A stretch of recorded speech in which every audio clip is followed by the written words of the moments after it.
Hello, this is Max the Technomancer, continuing on with the tutorial series for Crossroads. This episode I want to talk about automating, automating the salt production of salt and distilled water, liquid fat, and several other things of various things. So, before we do all that, I should show a few devices I missed previously, like toggle gears. They're available for every type of gear material, and they have the exact same mass and moment of inertia as the normal gear, and so on. And they're just made quite easily, like this. And unlike normal gears, you can only place one per block space. They take up the full block. And they can only be placed on the ground, but they don't need something supporting them.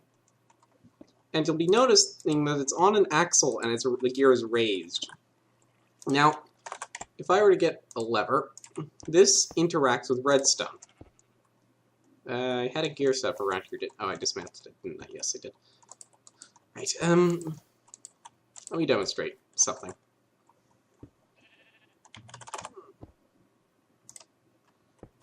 If I spin this, and let me just break this, you'll see that these gears aren't connected.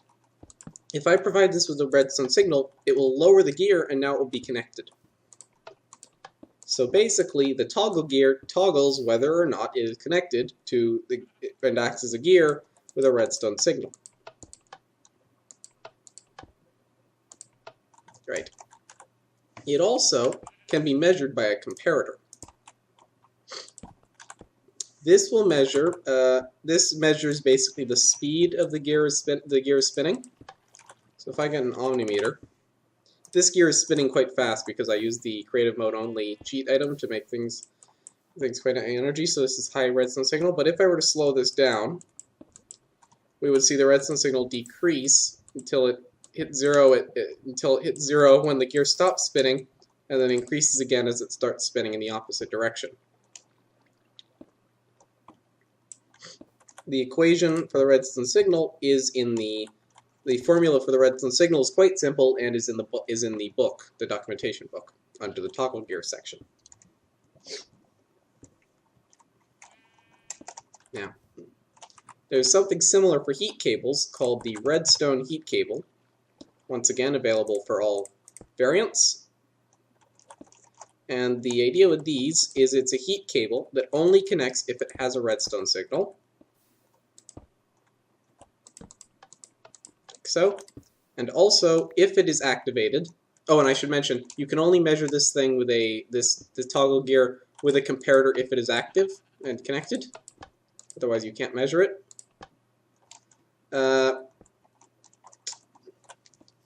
So this device, like I said, can be connected. But if it is active, you can measure it with a comparator to get a reading based on the temperature of the cable. And the formula for this is it increases linearly from, the strength of the redstone signal increases linearly from absolute zero, which is negative 273 degrees C, to melting point of this temperature, of this cable. So the exact temperature the cable melts at, the redstone signal is 15, so it will never reach 15 strength because at that point the cable melts. And at absolute zero, it would have a signal strength of 0. So if you need finer precision in reading the temperature, then use a lower melting point cable to shrink the range it measures over. There is a device later on to measure the speed of the toggle gear and the temperature of a redstone heat cable with much more precision and accuracy, but that's later on in the magic system. And that is the ratiator, if you're wondering. We'll get to that eventually. Thought I should mention those two devices as they're quite important. Now, let's see here. I should mention, at least in passing, the radiator, which is part of steam. It produces 5 degrees C while running and simply turns 100 millibuckets of steam per tick into 100 millibuckets of distilled water per tick. Input the steam through the bottom and output the distilled water through the top, and connect heat cables to the side.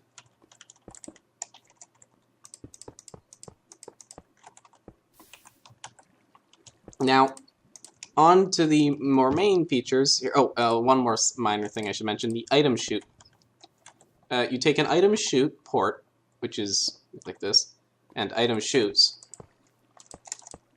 and you can build a tower like this, where you have a port facing any direction, well, not up or down, these can only face horizontally, and then you have a pillar of item chute blocks, and then you have another item chute port up on top of it, and the two ports do not have to be facing the same direction. Now, I'm going to put a hopper here for demonstration. And what you do is you hopper items into the bottom chute, and you provide you connect a gear to the axle on the bottom one on the side. You don't need to power the top, only the bottom. And there's an internal gear on this device, where if you provide a small amount of power, it doesn't take much, it will transfer items. It will throw items out the top. Oh, did it already transfer them?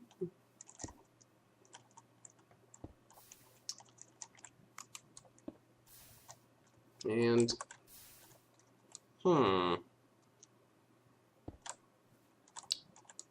this isn't bugged.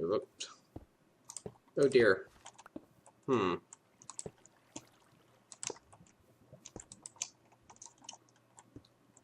This might actually be bugged. Unless I'm being very silly. Okay, this is currently bugged and not working. I will fix this. I only just realized that there were recently a lot of updates applied to this mod, which seems to have broken this device. So I will fix this, but if it were functioning properly, it would have spat the items out here, and it wouldn't even need a very high speed. It would work at quite low speeds, and that would be all. It doesn't, and it can insert directly into an inventory. It doesn't have to spit the items out into the world. It can insert into an inventory as well, if it were working, which it does not seem to be. I will fix that. Sorry. Don't know what's the deal is there. The salt reactor is a machine which can be used to cool things down, and keeping things cold is required for the some recipes in the fluid cooling chamber, which need to be kept at very low temperatures, such as producing ice and packed ice. The salt reactor is I'm not going to get too deeply, but you provide it. You connect a heat cable to the bottom, although it's best to use ice because ice heat cables have an incredibly low heat loss, though only work at low temperatures. And it will cool them down if you supply it with, as the book says, distilled water and salt. It will produce normal pure water, not pure water. It will produce normal water. It decreases its temperature by 5 degrees C per tick, and it uses 200 millibuckets of distilled water and a piece of salt every tick, producing 200 millibuckets of normal water. This can be used to cool things quite a bit. I feel like I should give some context to real life. In real life, dissolving table salt in pure water is endothermic. It will cool it down, although the amount it cools it by is very, very little, and it would stop working once it, once the water froze. Well, it probably wouldn't even reach that point. But well, I needed a way to do cooling in this mod, so that is what there is. The water centrifuge is how you produce distilled water and salt in an automatable fashion. Now this is an automation puzzle. There's quite a few of these in Crossroads, machines which are intentionally obtuse to use, so that you have to build a whole setup around them. The water centrifuge, you input water and it outputs distilled, and it'll turn in every operation it turns 100 millibuckets of water into 100 millibuckets of distilled water and 1 piece of salt, and it's fully automatable, which is the whole point of it. Let's see here. The salt comes out the bottom. you can connect the the distilled water comes out the red ports, and the normal water goes out in the orange ports on the side. On top, you connect a gear. Now, this thing doesn't need energy. What it actually needs from the gear is the gear needs to reach a specific speed. I can check the exact number. The exact speed it needs to reach is 0.5 radians per second, at which point it will do one operation. To do a second batch, you need to reach 0.5 radians per second in the opposite direction. And then that will do another batch, and then you need 0.5 radians in the first direction again. You have to keep every batch. You then have to swap the direction of the gear and reach 0.5 radians per second at least to do another batch, and then swap back again. So your gear, the gear on top, would ideally just keep switching direction, and there's many approaches to how to automate this. I've seen having it switch based on a timer. I've had it measure the speed the gear reaches and then swap once the gear reaches a certain speed. I've seen it detect a piece of salt being produced and then swap, and so on. So you need a system that does something like this. And there are ways to do that. Usually I do it with involving a system with toggle gears where I connect and disconnect different gear paths that'll swap the direction. That's one method. I'll leave it as an exercise for the viewer on how to automate that. I don't want to spoil all the surprises. Also, if it fills up with distilled water, it can still operate to produce salt, and if it fills up with salt, it can still operate to produce distilled water. So it will operate even when its outputs are clogged. It just won't produce any extra outputs or products. Something I feel like I should mention about automating this machine is it can, theoretically, go incredibly fast doing one batch per tick, or producing 2 buckets of distilled water per second. But that would require some really good automation. So it's like a lot of things in Crossroads, it's designed to be so that it's better to improve existing setups than duplicate them to speed things up. So, oops. That's the water centrifuge. Next, I'm going to be talking about the multi-piston before I forget about this again. There's 2 variants, the multi-piston and the sticky multi-piston. As you can see, they take quite a bit of tin, which makes them quite expensive, really, but they're very powerful. Let me demonstrate how powerful. The distance that the multi-piston extends is equal to the strength of the redstone signal it receives. To better demonstrate this, let me do a line of redstone with levers. Oop.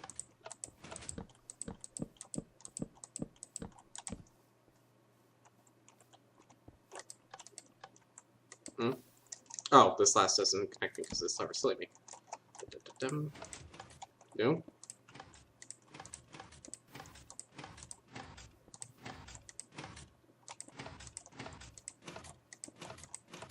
This means it can go a maximum of 15 blocks. Also, normal pistons can only push up to 12 blocks at a time. The multi-piston can push up to 64.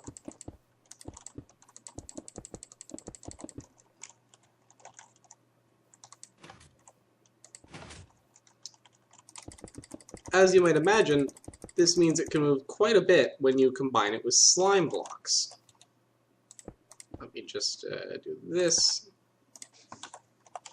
which it of course does work with. Although to demonstrate that better, I'm just going to use a sticky one.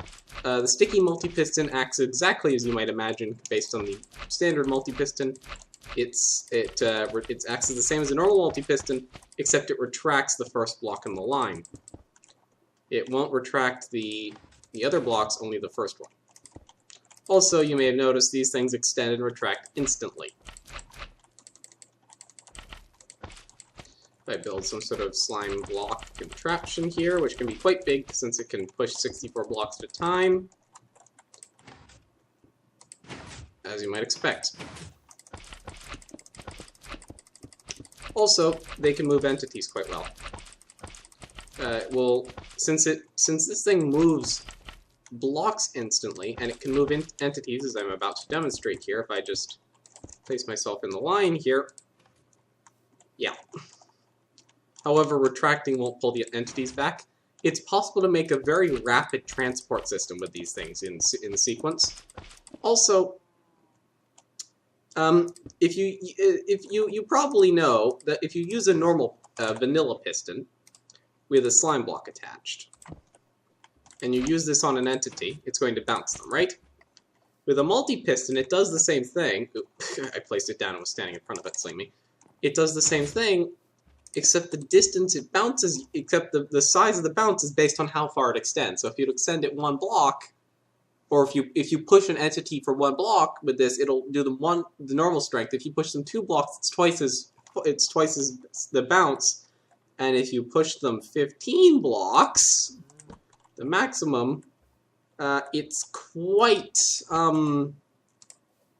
well, that was me with on solid ground. I'll show you what it looks like in the air. Also, unlike normal sticky pistons, sticky multi-pistons, the piston itself can push things, like entities, so you don't need a slime block attached. Yes, that was with it going straight up in 15 blocks.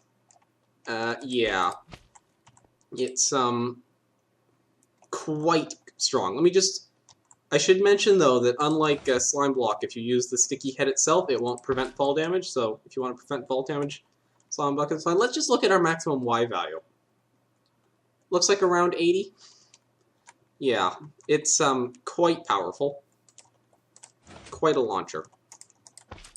I've seen this used in many things. I've used it in many things. I've used it in tree farms. I've used it in slime farms. I've seen it used as along with several other mods in a dragon breath farm to bounce the dragon back into the center because the thing extends instantly, so the dragon can't break it. It extends really far. I've seen it. It has a lot. It can do a lot, really. But it's 3 tin per piston, so you want to conserve them. That's really quite a bit with Crossroads. Maybe not with other mods, but with Crossroads, 3 tin is a lot. Now let's see here. I wanted to cover the liquid fat system. How could I forget? That's rather important and major. Liquid fat is exactly as disgusting as it sounds. I've heard it described as McDonald's simulator. Although that's kind of somewhat rude to McDonald's. Yes, it's that disgusting. Basically, the idea of liquid fat, which is this lovely liquid right here, yeah, is that you can melt down any food into liquid fat, and you get more liquid fat based on how good this food is, and then you can turn this liquid fat into food with the stats of your choosing. The better the stats, the more liquid fat it takes to create. So if you've got, let's say you wanted food that was high hunger and high saturation restored, but your food supply is a carrot farm, where the food is not very high saturation or hunger, you could melt down all your carrots into liquid fat and then recombine them into a very high saturation and high hunger restoring food, which is called an edible blob, which does not show, well, okay, yeah, the edible blob. Okay, it was supposed to not show up in the creative menu. It looks like recent changes has made it show up again. It's not supposed to show up in the creative menu because then it doesn't have any stats. Yes, I'll fix that. Dang, 1.12. Anyways. Now, there are, of course, because this is Crossroads, there's always a twist. Well, first off, how do you get liquid fat? You need a device called a fat collector, which requires a lot of tin, as you can see. This thing uses heat, which you connect to the bottom, and you insert food into the top, just use a hopper, and you connect tubes to the side to get liquid fat out.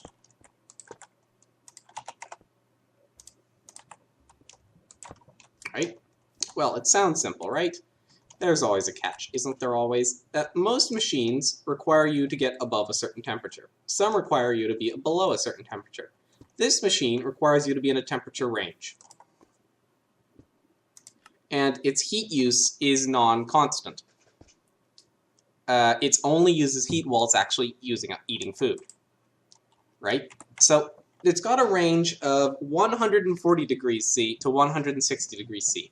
While you're in that range, it will. Okay, there's several ranges. Let me explain. Below 140 degrees C, it does nothing. Above 180 degrees.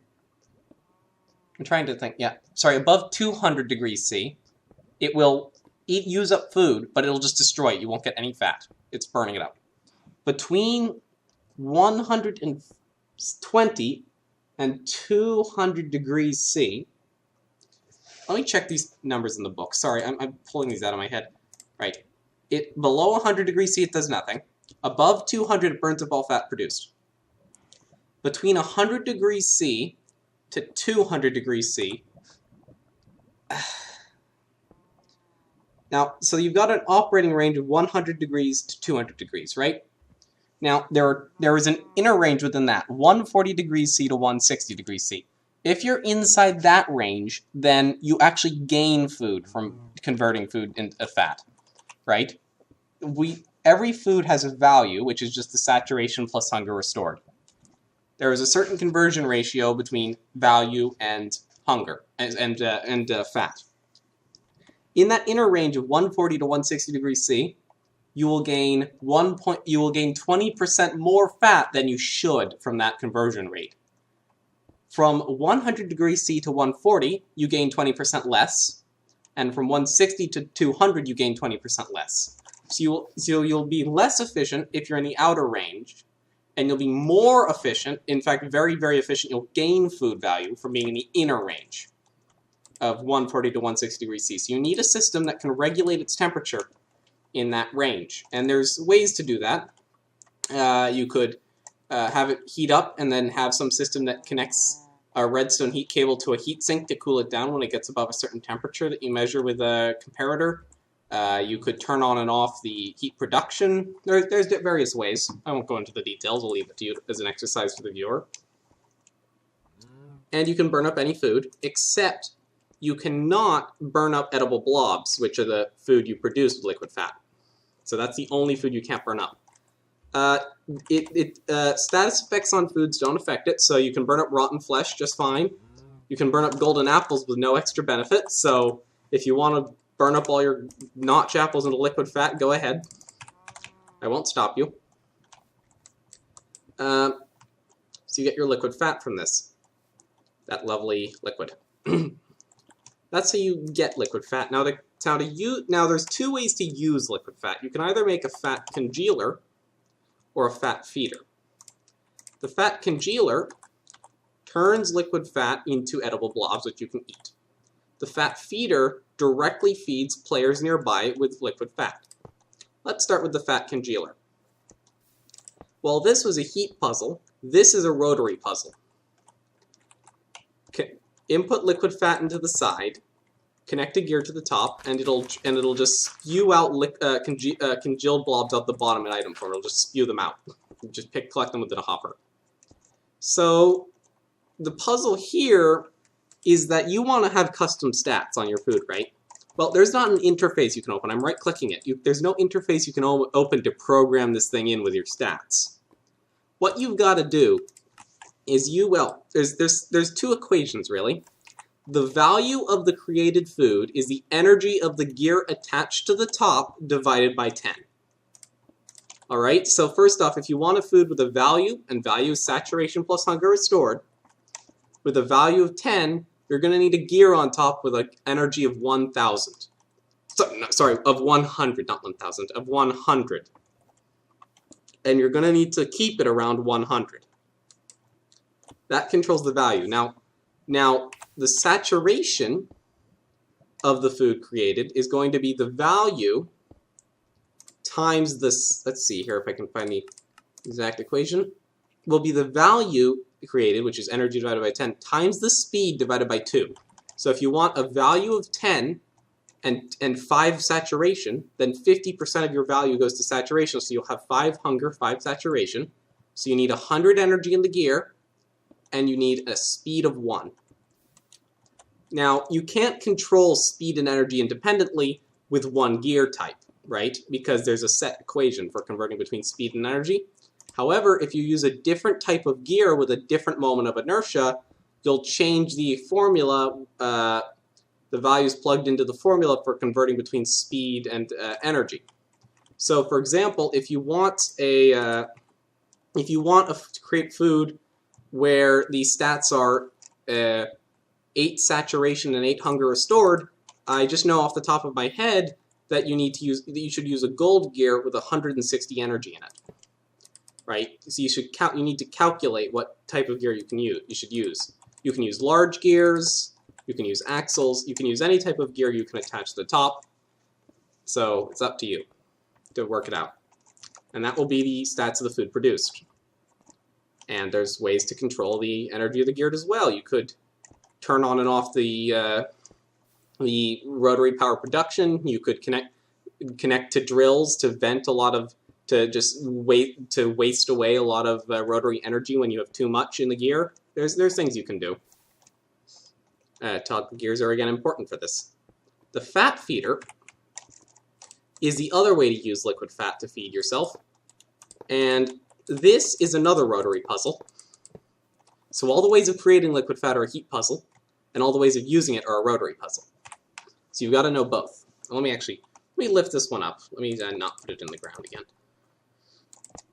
There we go. Connect liquid into the fat into the side, and you need to connect a gear to the top and bottom. Now, let's see, that actually has its own entry here.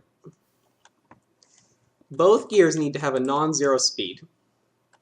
Now, it'll just use liquid fat and predefined conversion of how much liquid fat to how much value, which is mentioned in the book, to feed any players nearby with liquid fat and refill their hunger and saturation. The trick here with the rotary puzzle is controlling the radius of operation. The radius of operation is if one of the gears or both of them have 0 speed, then it doesn't do anything. But the radius of operation is the top gear speed divided by the bottom gear speed, rounded down. The direction of the 2 gears does not matter. Just reading this sentence here. So what is that? Well, so how do we do that? Well, that basically means that if we want a really large range, we need to have a really fast top gear and a really slow bottom gear, while both of them are actually spinning. So there's ways to do that. There's a whole lot of approaches. You could, for example, connect the 2 gears together, and then have, for one thing, if you just wanted a ratio of a radius of exactly 1 block, I could just connect the 2 together, and then have a master axis. And then as long as these gears are spinning, it'll have a range of exactly 1 block, because the top speed divided by the bottom speed, which will be identical, will be 1. But that's not great. I want a high speed. I want a high range, right? Well, I could try using an iron gear, a large gear on the bottom, and then connect this up. Now we'll have a radius of 3, because the top gear speed will be 3 times the bottom gear speed. Or, well, that's some ways to do. Or we could do. Remember when I showed you a previous video how you could use axles with a large gear on one side and a small gear on the other side to end up with like a speed multiplier? If you chained a bunch of those together, you could get quite a big ratio. That's one approach. One approach is just to connect the 2 sides together and make them have a major speed ratio. That's one approach. Another approach is to have 2 completely separate systems. There are, of course, other approaches to this, but these are just the ones that come to mind right now. I could have 2 completely different systems, and then have something where, if I just get a gear writer, have a lot of power be produced on the top side, and a tiny amount of power be produced on the bottom side, and that could also be quite good, right? There are many approaches. You could, That's what I'll say.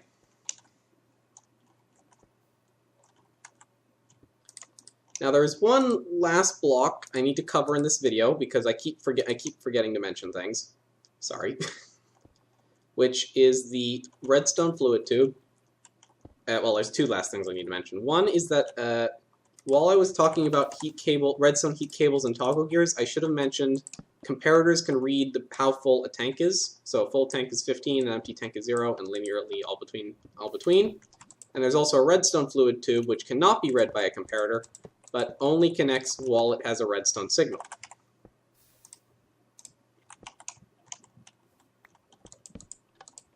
It's very simple. And just maybe surrounding a fluid tube with redstone.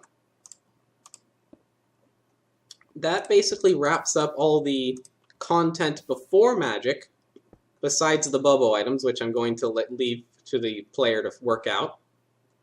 And in the future videos, I'm going to talk about the magic system, and then once we get through that, technomancy. So I'll end this video here.